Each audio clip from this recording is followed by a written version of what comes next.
Hola, hola. Buenas tardes, buenas noches. Mi nombre es Mariana Conde, estoy a cargo en este momento del Seminario de Cultura Popular y Masiva y para mí es una verdadera alegría que nos encontremos acá en el aula, que estemos presentes, copresentes. Es muy importante, les voy a pedir a todos que tengan el mayor de los cuidados con las medidas de prevención, si pueden ponerse los barbijos especialmente. Y a la alegría de encontrarnos en el aula se suma una gran alegría, que es que María Graciela esté acá. María Graciela fue 11 años titular de esta cátedra, a cargo de esta cátedra. La mayoría de los docentes que trabajamos con ella con mucha alegría en todos estos años, además fuimos sus alumnos, así que la alegría es doble para nosotros. Y por esa misma razón, esta clase se inicia con una clase inaugural que María Graciela va a dar. Quiero agradecer además la presencia de las autoridades de la carrera y de la facultad, la presencia de los compañeros y la presencia de ustedes. Los dejo con la directora de la carrera, Larisa. Bueno, hola a todas, todos, en primer lugar, bienvenidas, bienvenidos desde el humilde lugar institucional que me toca ocupar. Nos doy, tanto a docentes, profes, como estudiantes, la bienvenida. Primero voy a hacer una pregunta medio de rigor en estos días, que estoy haciendo en todos los cursos por los que estoy dando esta bienvenida. Yo sé que este es el Seminario de Cultura Popular y Masiva y que para muchos están avanzadas ya en la carrera, pero bueno, aún así quisiera preguntar quiénes están esta semana, no hoy, sino esta semana viniendo por primera vez a cursar a la facultad. ¿Hay alguien que esté esta semana viniendo por primera vez? Levante la mano. Miren, todavía tenemos. Bueno, bienvenidas especialmente a esta queridísima Facultad de Ciencias Sociales y toda su amorosidad, su intensidad, etc. Hoy estamos compartiendo no cualquier teórico, sino una de las 4 clases inaugurales que programamos desde la dirección de la carrera. Ayer tuvimos una con el profesor Washington Uranga, del taller anual de políticas y planificación. Tuvimos una el martes con María Rosa de Coto, también profesora a cargo durante muchos años de Semiótica 2, y hoy con la querida María Graciela Rodríguez. Y yo quería contarles un poco por qué estamos haciendo estas clases inaugurales y luego presentar a María Graciela y contarles de qué se va a tratar esta clase sintéticamente, esta clase inaugural. Bueno, en primer lugar estamos haciendo esta clase o este conjunto de clases porque creemos que es una forma potente de bienvenirnos, digamos, de dar inicio a este cuatrimestre que no es cualquier, queremos que queden institucionalizadas, les cuento, o sea, está buenísimo que sucedan todos los cuatrimestres, creo yo, ojalá pueda ser así, pero además estamos empezando un cuatrimestre muy particular, hace 2 años que no estamos cursando, que no estamos habitando las sedes de la facultad, y bueno, creo que nos merecemos celebrar el reencuentro, que podamos volver a vernos cara a cara, conocer a los compañeros con quienes hemos cursado y no conocíamos personalmente, volver de alguna manera a subrayar esta otra dimensión de la vida universitaria, que es el ir armando a través del encuentro, la deliberación, la construcción de lazos afectivos, algo así como una comunidad, ¿no? Me parece que eso es algo bien importante de la vida universitaria, que incluso, les diría que casi que una vez que dejamos de estudiar, nos trasciende como estudiantes y son lazos, son vínculos, son afectos que van, digamos, durando a lo largo del tiempo. Pero además las clases inaugurales son una forma de homenaje.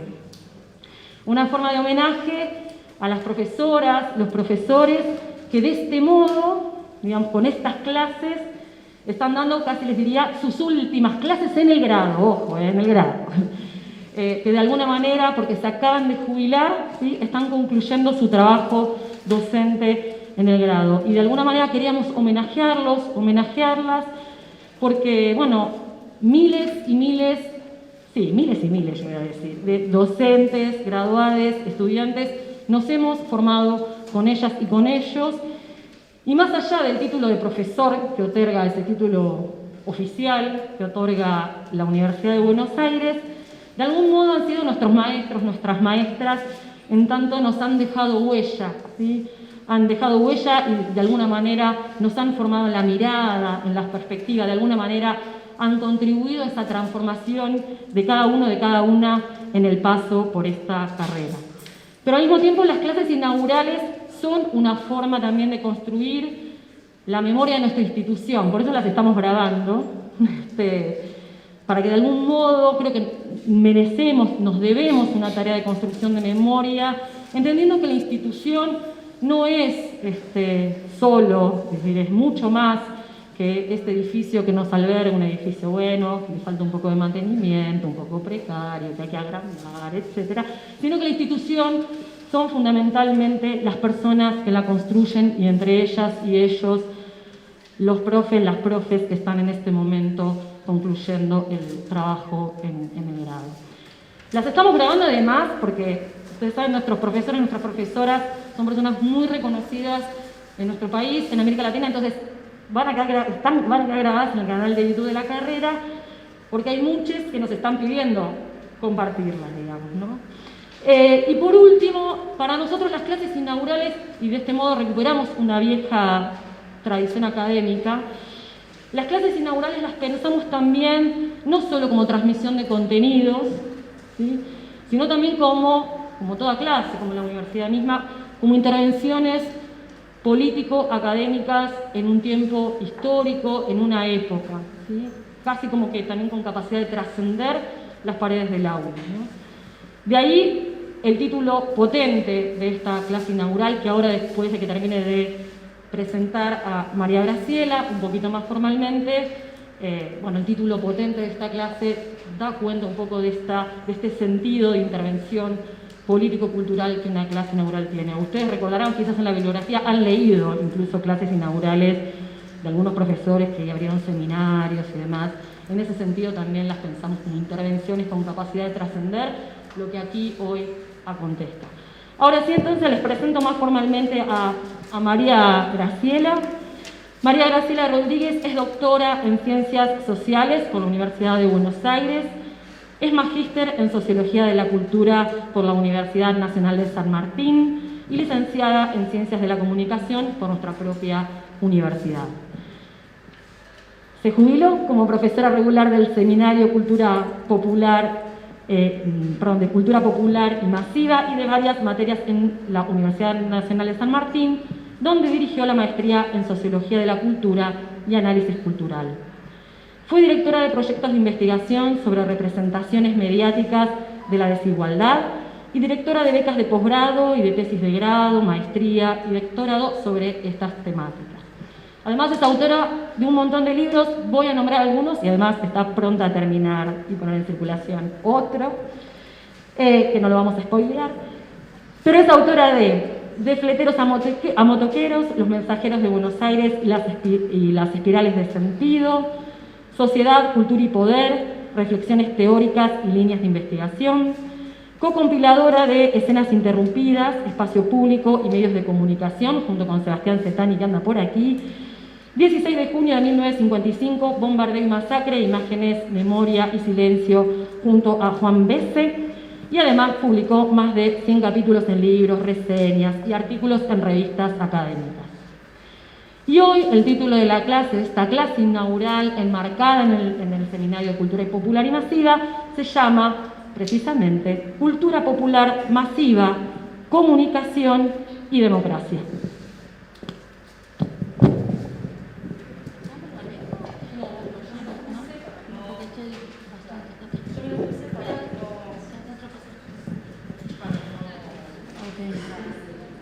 Bueno, buenas noches. Voy a empezar con una confesión. Estoy tan nerviosa como la primera clase que di hace 26 años en el edificio de Marcelo T. de Alvear. Pero bueno, se me va a pasar. Empiezo por los agradecimientos y bueno, a Larisa y a todo el equipo, por supuesto. Aquí Sebastián también, Dolores que pasó, porque me parece que esta iniciativa es maravillosa. Y dejar la memoria también. Primero la clase inaugural, ¿no? Que un poco es es una tradición universitaria de larga data, y segundo, dejar la memoria, que eso me parece genial. Cuando estábamos hablando con Larisa sobre cómo armar esto, qué sé yo le decía, qué lástima que a nadie se le ocurrió antes, porque nos perdimos un montón de clases inaugurales de gente que ya no está. Entre ellos mi maestro, Aníbal Ford, pero también voy a nombrar algunos y me voy a olvidar de muchos, pero Sergio Caletti, Patricia Terrero, Margarita Graciano. Bueno, mucha gente que ya no está entre nosotros y que hubiera sido fantástico tenerlos en una clase inaugural.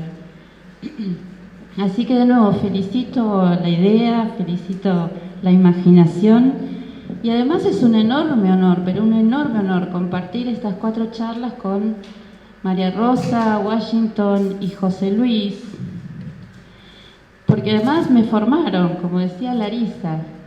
Bueno, María Rosa no fue docente mía específica concretamente, pero sí estaba en la cátedra cuando yo empecé a cursar en el año, ya no me acuerdo cuándo, no me acuerdo, 86 creo que fue, por ahí. Pero Washington Uranga y José Luis Fernández sí fueron docentes míos. Y miren qué cosa copada, porque José Luis Fernández fue uno de mis primeros docentes en Semiótica 1 en el edificio de Callao, que era un edificio precioso, muy chiquito, no podía albergarnos a todos, pero era precioso, una escalera de madera muy linda. Y además José Luis tenía una paciencia conmigo porque yo hice la primera corte del CBC, no había semiología. Así que yo llegué a Semiótica 1, o sea, en babia total, y José Luis con una paciencia y un compromiso me traía apuntes y se quedaba después de clase. Todavía seguimos por Facebook. Y fue en los inicios. Y después en los finales lo tuve a Washington Uranga en el taller de políticas, de orientación, políticas, ¿cómo se llama? Yo me olvidé todo, chicos, hace 2 años que no. Gracias, taller anual de políticas y planificación, exacto. Y bueno, mucha compatibilidad con Washington, seguimos todavía haciendo cosas juntos, pensamos más o menos lo mismo sobre la comunicación y la democracia. Y en fin, fueron los 3, aunque María Rosa no directamente, profesores claves en la carrera, uno en el comienzo, otro en el final, lo cual es bellísima esa idea, ¿no? Y además, de los 4, soy la única egresada de la carrera de Ciencias de la Comunicación. Y eso también me hace sentir un poquito incómoda también. Es como que me siento apichonada, ¿no? Estar entre esta gente. Pero también me siento, y esto lo quiero decir, me siento muy orgullosa de haber podido capitalizar todo eso que me dieron, ese legado, y después de haberlo enriquecido, aunque sea un poquito, en mi trayectoria, y sobre todo haberlo podido traspasar, ¿no? A los docentes que hoy están en la cátedra y a la gente que está conmigo en los proyectos, tengo que aprender a hablar en pasado, estaba conmigo en los proyectos de investigación y que ahora lo siguen Cecilia y Lucrecia, ¿no? Y bueno, esta aventura empezó, como les decía, muy temprano, y ya en el año 96 tuve que hacer memoria cuando Larisa me preguntó cuándo empecé.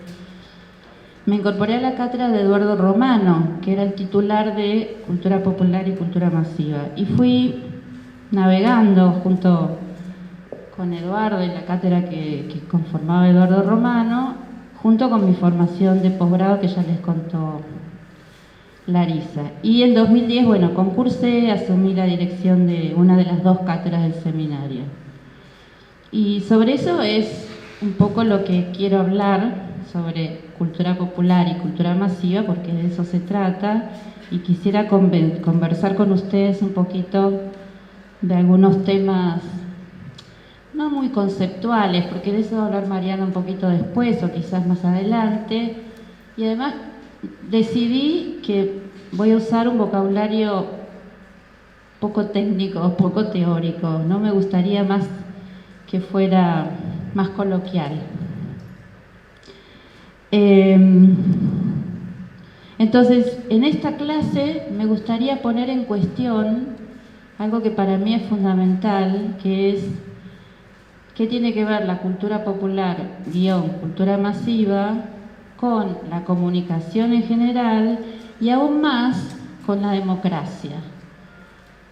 Porque, digo, a veces en el fragor de la cursada, ¿no? de la rutina de las cursadas que todos hemos vivido, los contenidos de las materias van quedando como insularizados, ¿no? Como islitas, y cuesta a veces articular todo en una práctica que nos lleve a tratar de transformar el mundo, ¿no? Si no, ¿para qué?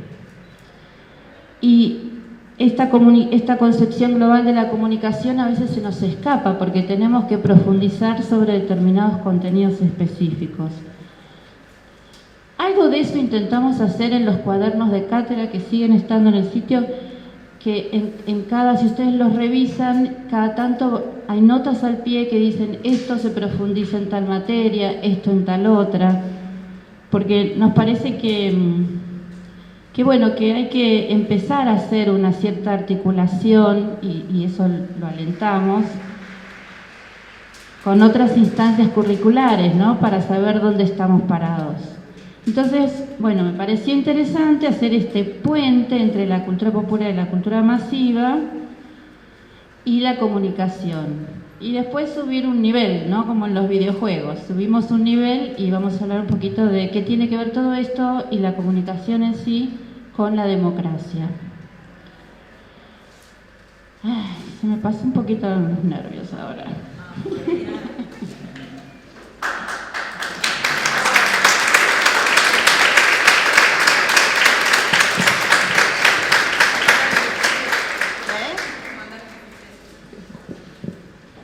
Entonces, claro, lo que pasa es que hace mucho que no andaba en bicicleta. Bueno, voy a empezar por lo más obvio, ya que es la primera clase. ¿Por qué este seminario se llama Cultura Popular y Cultura Masiva? Voy a dar una respuesta rápida porque no quiero pisar, digamos, el trabajo de Mariana. Y es porque son dos cosas diferentes, cultura popular y cultura masiva son dos cosas diferentes, pero que están absolutamente articuladas, asociadas, son interdependientes. Esto lo van a ver en la unidad 1, si todavía no cambiaron el programa, yo sí lo sigo teniendo en la cabeza, sí. Ustedes me dicen cualquier cosa. Lo van a ver en la unidad 1 del programa con más profundidad, pero básicamente, esta es la respuesta rápida, con un vocabulario coloquial. La cultura popular tiene que ver con aquello que se crea o que se configura en un determinado momento histórico bajo ciertas condiciones de subalternidad. ¿Voy de nuevo? ¿Sí? Es aquello, prácticas, objetos, representaciones, textos, que se configura en un determinado momento histórico en condiciones de subalternidad. O sea, no en posición dominante,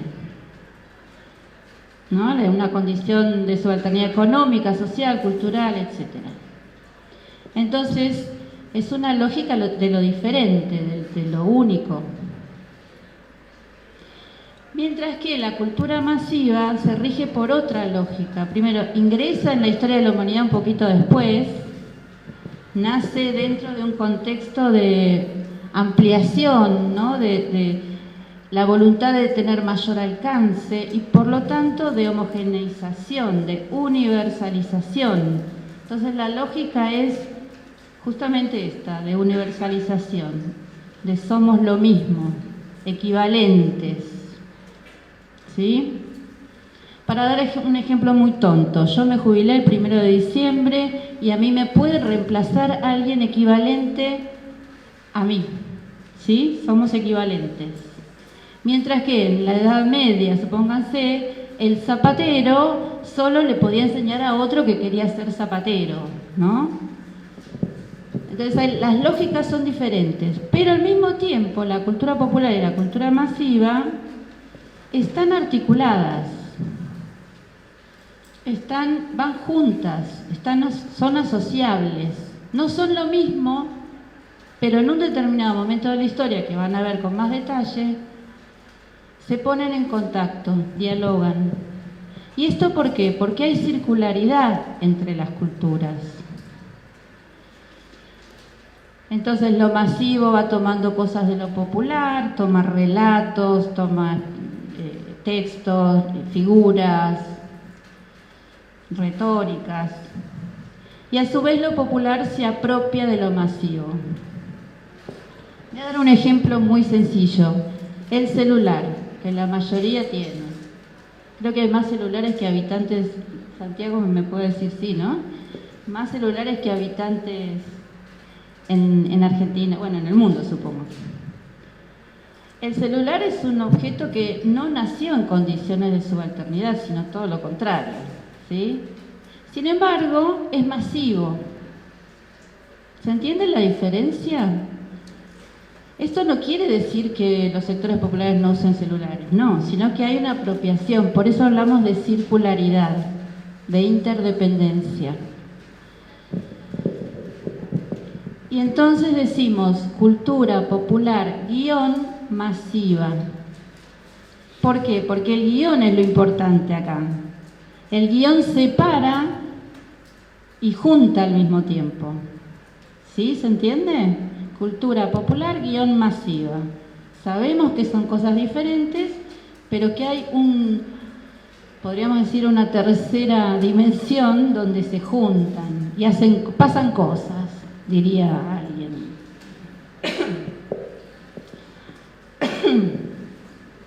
Y voy a hacer un pequeño desvío, porque a veces somos demasiado preciosistas y insisto, yo ya me jubilé, bueno, ya estoy un poquito más allá del bien y del mal, y entonces quiero decirles que en el ámbito profesional, cuando uno sale de la facultad, muchas veces escuchamos decir, esto es popular, y en realidad ahora sabemos que no es popular, que es masivo. Uno no puede estar todo el tiempo en el trabajo diciendo, no, mira, te equivocaste, dijiste popular, pero en realidad es masivo, porque Martín Barbero dice que no. Pero usemos el adjetivo popular, pero sepamos que estamos hablando de otra cosa. Lo importante es que lo sepamos. Y que si podemos meter la cuchara, bueno, maravilloso, pero que lo sepamos. Incluso la teoría anglosajona, Stuart Hall, Williams, todo lo que van a ver, usan cultura popular como sinónimo de cultura popular masiva. Entonces es importante que estemos prevenidos de este uso del lenguaje, que es del lenguaje conceptual también. Entonces vuelvo. Todo esto que estoy diciendo y que va a ser foco del seminario, especialmente al principio, implica que la cultura popular guión masiva está fuertemente emparentada con los medios de comunicación, que son por definición masivos.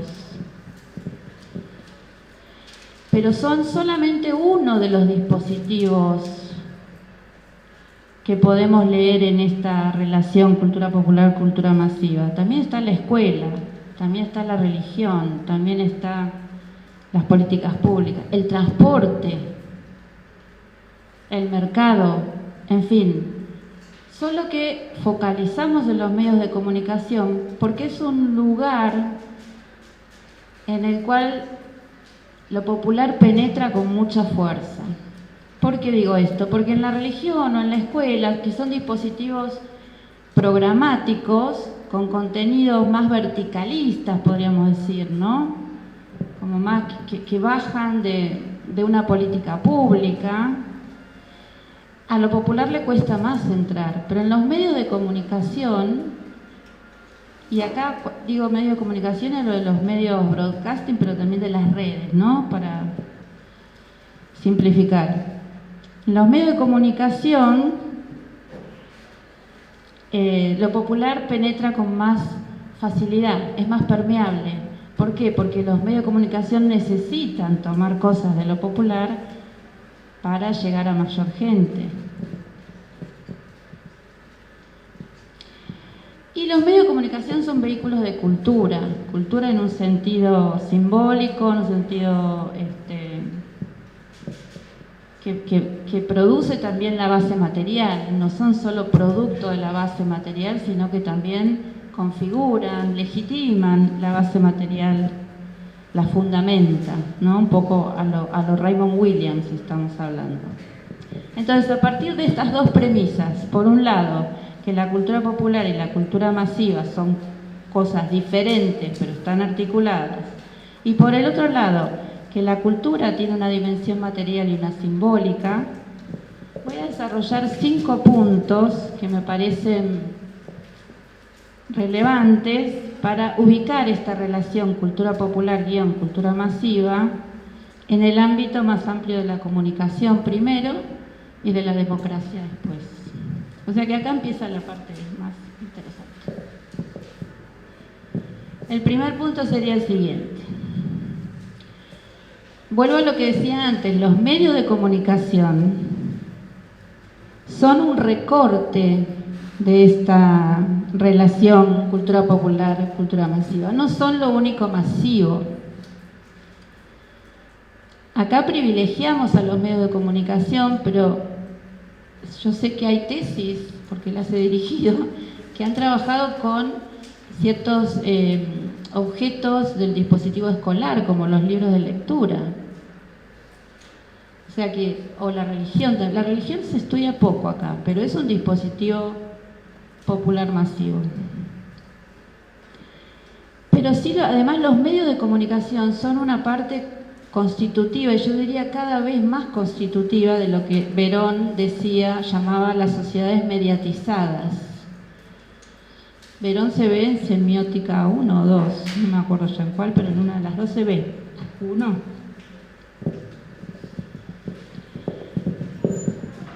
Voy a ir haciendo como un punteo de otras materias, para ver si podemos articular un poquito. Entonces, ¿qué tiene que ver esto con la comunicación? Bueno, nosotros entendemos, o yo lo entiendo, Washington también, como a la comunicación como una conversación, como una puesta en diálogo,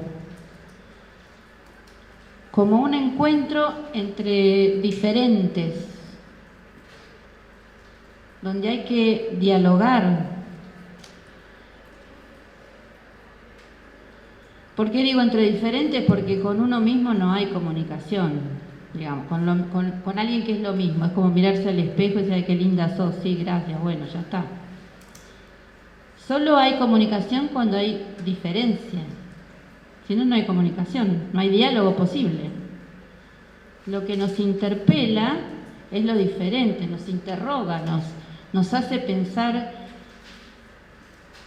cuál es la vida del otro, ¿no? En qué se diferencia, cómo es la mía. Si yo hablo con él mismo, con lo mismo, conmigo misma, no me pasa nada. Quedo indiferente, eso quiero decir.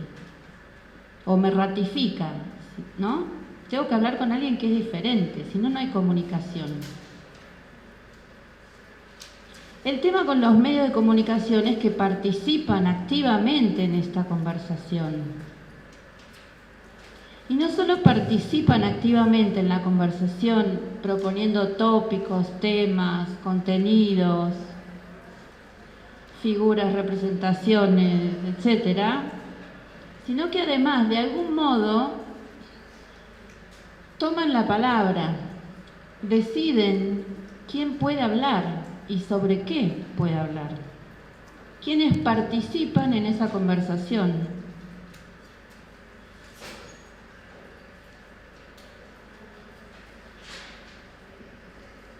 Administran de algún modo los temas, las agendas, ni hablar.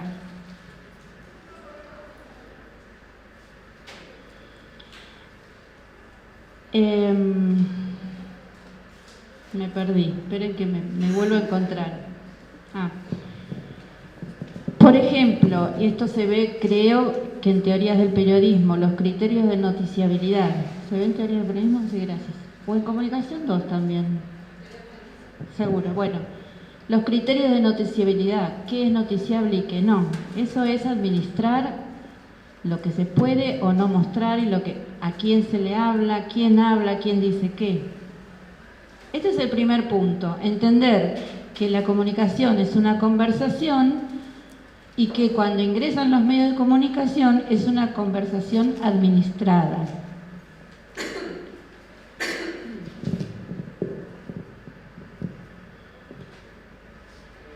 El segundo punto es que esta conversación interpela a ciudadanos, nos interpela como ciudadanos en nuestras diferencias, como decía antes. Cuando hablamos de diferencia hablamos de sesgos de género, de edad, de clase, de procedencia académica, de residencia, de etnia. Pero es una conversación entre diferentes, pero que son iguales. Cuando digo iguales, quiero decir que todos tenemos derecho, todos somos ciudadanos y tenemos los mismos derechos.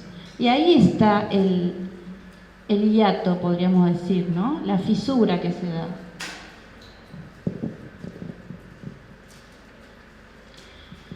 Más aún, si revisamos el contexto argentino, y acá la materia de economía, no, políticas de la comunicación, Santiago, ayúdame, políticas y planificación de la comunicación, supongo que también la historia de los medios, constatamos que a partir de la derogación del artículo 45 de la vieja ley de medios, la 22.285, gracias, de la dictadura, cuando se deroga el artículo 45 en el año 93, 2003, gracias. Esta derogación habilita la concentración de medios gráficos y audiovisuales. Yo me acuerdo cuando estaba dando el final de políticas con Margarita Graciano, estábamos en Marcelo T. ¿Vieron esos momentos antes del final que sale la gente de dar final y todo dice, ¿qué te pregunto? ¿Qué te pregunto? ¿Qué te pregunto? ¿No? Y estás con los apuntes buscando. Cada vez que salía, la conocen, ¿no? Cada vez que salía alguien del aula decía el artículo 45. El artículo 45. Muy, muy inteligente Margarita porque poco tiempo después fue el que se derogó. Cuando estaba escribiendo esto me acordé de esa situación. Porque además después de la derogación del 45, el sistema de medios ingresó en una etapa de una cada vez mayor hipercomercialización de contenidos y una pérdida del interés en el interés público. Esto está en un libro ya también en el 2003 por ahí, mucho ruido y pocas leyes. Tengo acá a mi maestro. Y esto me lleva al punto 3, porque decíamos la cultura también tiene una base material, en este caso jurídica, regulatoria, que organizó de algún modo un mapa de medios, una escena mediática,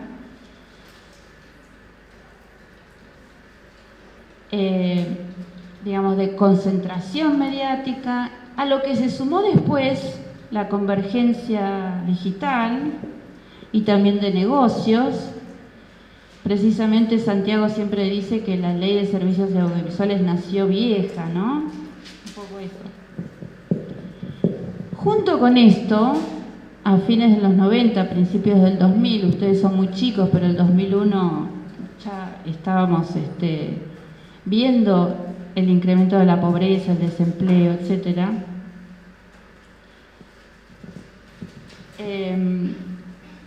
Me perdí la frase que estaba diciendo. Bueno, estamos en el contexto del 2001, pero previamente ya había habido índices caídos. Todo esto se fue dando en una escena mediática donde hay, por un lado, hipervisibilización de sectores subalternos.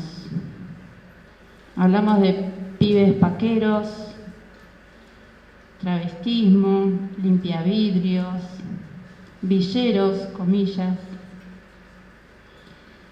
Y por el otro lado, una dimensión que está fuertemente relacionada con una posición enunciativa. ¿Se acuerdan de Benveniste?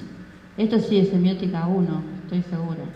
¿Se acuerdan esa idea de la posición enunciativa que no tiene que ver con una persona humana, sino con un lugar desde el cual se habla, ¿no? De ahí que haya mujeres no feministas y negros racistas, ¿no?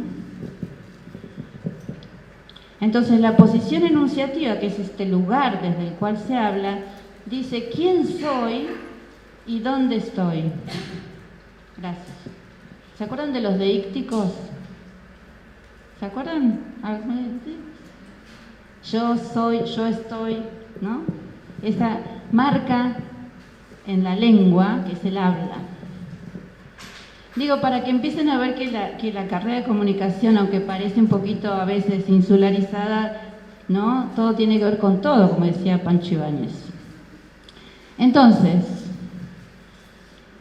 decíamos, una hipervisibilización de sectores subalternos y una posición enunciativa que se va consolidando a lo largo de estas 3 décadas. Como les decía al principio, estuvimos más de 15 años investigando con un equipo de UASIT. Mucha de la gente que está acá investigamos juntos, son integrantes de la cátedra. No voy a abundar en los resultados, pero sí lo que encontramos, voy a ser muy sintética, en esta escena que les estoy diciendo, que por un lado se fue consolidando y por otro lado algunas cosas se fueron modificando. Pero en esta escena se amarran, se anudan, aparecen fuertemente 3 centrismos. 3 centrismos. Los voy a decir despacito. El etnocentrismo,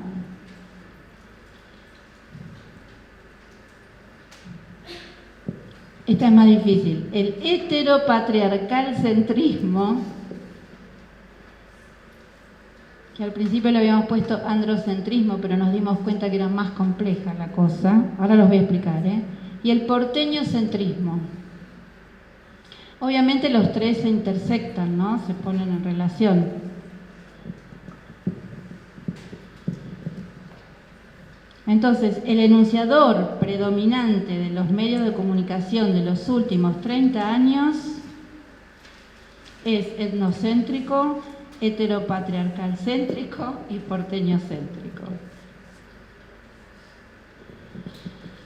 Por supuesto, habría que ver un poquito para atrás, ¿no? De los 90 para atrás, para ver si estos centrismos existían o estaban en germen. Nosotros hicimos un recorte, como toda investigación. Yo tiro ideas para tesinas, ¿eh? Pueden tomar lo que nosotros hicimos y ver para atrás, o pueden tomar lo que hicimos nosotros y ver en las redes, si esto también se produce en las redes. El equipo de investigación nuevo está trabajando ahora con redes.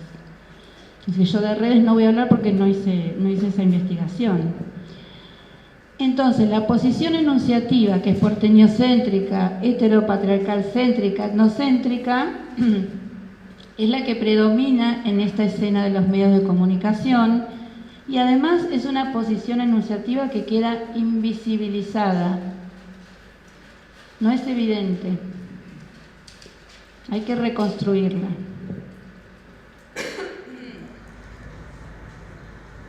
Y por supuesto, estas 3 dimensiones, los 3 centrismos aparecen muchas veces mezclados, con lo cual también hay que tener una mirada analítica, ¿no? Para separarlos y poder identificarlos. Por ejemplo, cuando se habla de pueblos originarios, ¿se habla o se muestra o se les hace una entrevista, un reportaje? Pueblos originarios, migrantes, cabecitas negras, comillas. son hablados por quienes, son hablados por otros. Y esos otros, este enunciador privilegiado, es blanco, clase media y porteño. Entonces nunca es la voz auténtica, siempre es hablado por. En ese sentido decimos etnocentrismo y clasismo, por supuesto. Por ejemplo, la diversidad, la disidencia sexogenérica, también son hablados por otros, y en este caso son hablados por un varón heterosexual.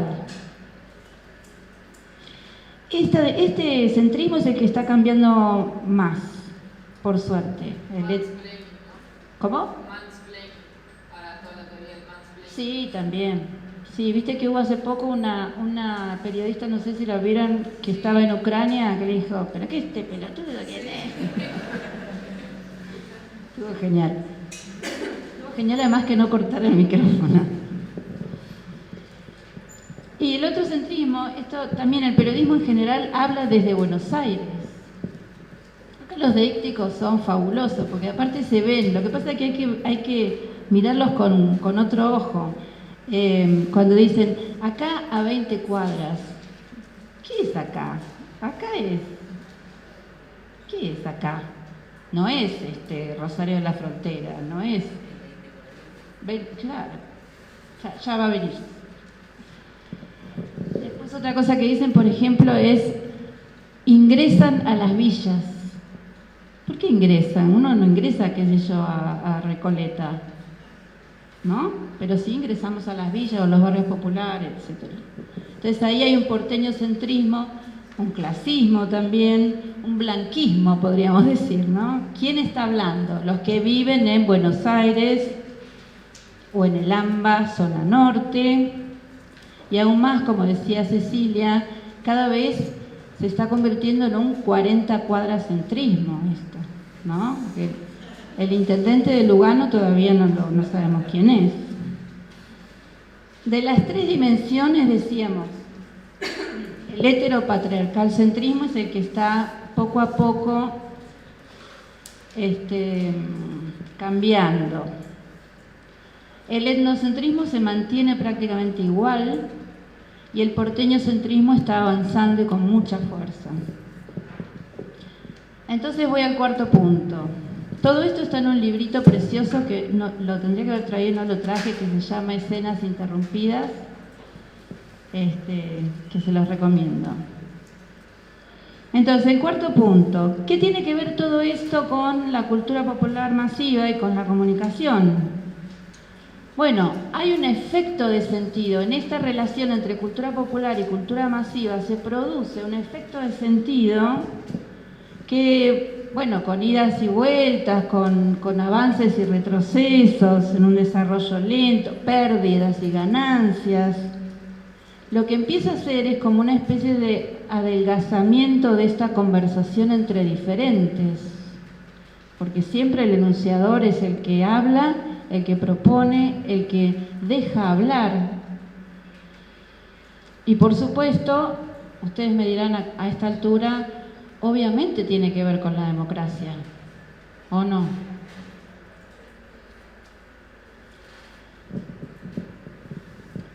Mi planteo general, ahora que llegamos a este punto, es que la relación entre cultura popular, cultura masiva, comunicación y democracia tiene al menos dos implicancias, dos tensiones, dos puntos que me gustaría trabajar. Y ya voy terminando, ¿eh? En primer lugar, muchas veces se habla de la necesidad de dar la voz a los que no tienen voz, ¿no es cierto? Es como una especie de voluntarismo que tenemos todos. Y ustedes dirán, bueno, esto tiene que ver con el derecho a la comunicación, con el derecho al acceso. Sí, totalmente. Pero además, ¿qué quiere decir dar la voz? ¿Quiere decir darles el micrófono? ¿Quiere decirles, hacer un llamado a la radio? ¿Quiere decir una carta de lectores? O como se hace ahora los comentarios en los diarios online. ¿Eso es dar la voz? Significa visibilizarlo simplemente, eso tiene una trampa, que es como celebrar, una especie de celebración populista, ¿no? Mirá cómo los pongo en escena, pobrecitos, como, ay, qué feos que se ven, ¿no? Ese tipo de cosas. Yo creo que además de dar la voz debería significar, porque además dar la voz está asociado a esto de administrar las voces. ¿Quién soy yo para dar la voz? ¿Por qué yo tengo el derecho de darle la voz a los otros? ¿No? Es como soberbio. Y si la condición de superioridad en la que te pones dándole la voz a alguien que en verdad ya tiene voz, en realidad. Claro, tal cual, pero es una cuestión de poder. Entonces, y soberbio además, ¿no? Porque yo te doy, te ofrezco, ¿no? Me rebajo y te doy el micrófono. Bueno, qué sé yo. Yo creo que la dificultad está en que una teoría de las voces, como la plantea Nick Couldry, es dar la voz y escuchar la voz. Y en este escuchar, Nick Couldry dice, no es solamente una cuestión biológica, no es ponerte un audífono y escuchar, es reconocer al otro que es diferente en la plenitud de su existencia. En la plenitud de su existencia.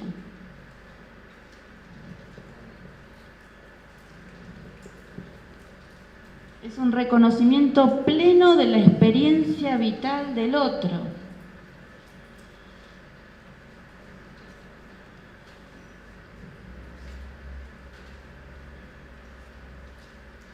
No es que hay que tolerar al diferente, hay que reconocerlo como igual. ¿Se acuerdan que decíamos diferencia es una cosa, igualdad es otra?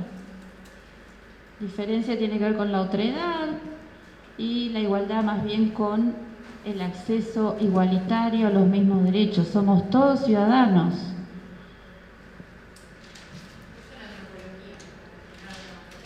Eso se ve en la antropología, gracias. Lo que se me había olvidado, mira que yo, la antropología me copa, pero eso se ve en la antropología. Porque si no, caemos en una especie de celebración populista, como lo que decía antes, que en verdad lo que oculta es una posición legitimista. Entonces Couldry dice que una verdadera teoría de las voces implica escuchar, pero también reconocer al otro, aprender de las diferencias. O sea, un diálogo entre iguales que somos diferentes. Y eso es nada más y nada menos que la democracia.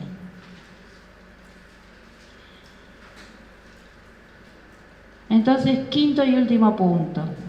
Y ahora sí cierro y no amenazo más.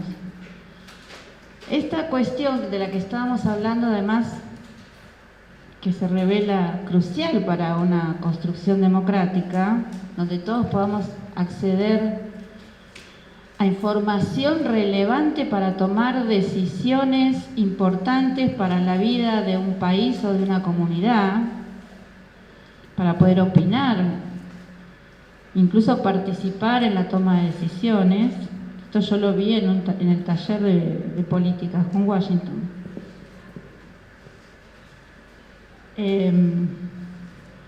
Tiene que ver porque, como ya advirtiera Aníbal Ford, la segunda vez que lo nombro Aníbal, hace más de 3 décadas, Aníbal Ford decía, ¿cómo la ciudadanía va a tomar decisiones relevantes para el bien común si siempre habla el mismo enunciador y desde la misma posición? Por ejemplo, la relación con la minería, el extractivismo, las centrales nucleares, todo lo relacionado con el medio ambiente que es crucial para el futuro de la Argentina, ¿no? ¿Cómo podemos discutir y aportar si los que hablan lo hacen desde Buenos Aires? Yo no sé un pomo de minería porque no vivo al lado de una mina. Bueno, ahí está lleno de todólogos también, ¿no? El que habla de cualquier cosa. Pero además desde Buenos Aires. Otro ejemplo, lo que es la implementación de la ley de aborto seguro, libre y gratuito, de la ESI, etcétera. ¿Cómo podemos incidir en estas cuestiones si los que hablan siempre lo hacen desde un lugar heteropatriarcal, ¿no? Es difícil cambiar eso. Y son decisiones fuertes a tomar. O los conflictos territoriales que hay en el sur especialmente, pero en otras regiones también. ¿Cómo los resolvemos con los pueblos si los pueblos originarios no hablan? Si siempre hablamos desde un blanquismo porteño, ¿no? Entonces la pregunta que se hacía Aníbal Ford, que para mí tiene una relevancia impresionante, sobre todo en esta coyuntura que estamos viviendo y de cara al contexto actual, es cómo se distribuye, cómo se jerarquiza la información socialmente relevante para los procesos de decisión política y social. ¿Cómo hacemos para discutir si aquellos que por ahí quieren discutir son hablados por otros? Por eso es tan importante para la democracia. Entonces, bueno, ahora sí, vuelvo al principio de la charla.